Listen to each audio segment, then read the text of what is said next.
الذي خلق الموت والحياة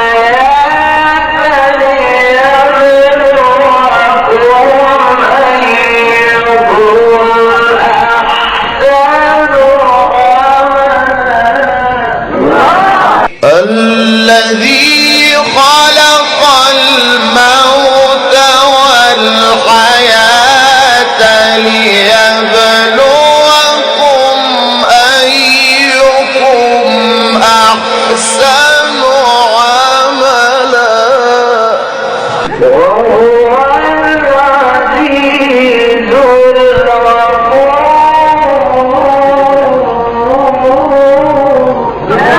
وهو العزيز الغفور.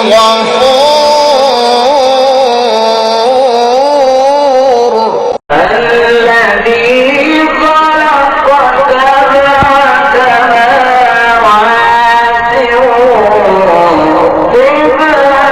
طباقا.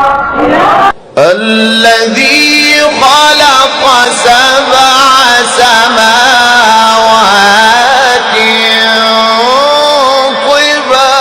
طباقا. ما ترى في خلق الرحمن من تفاوت. ما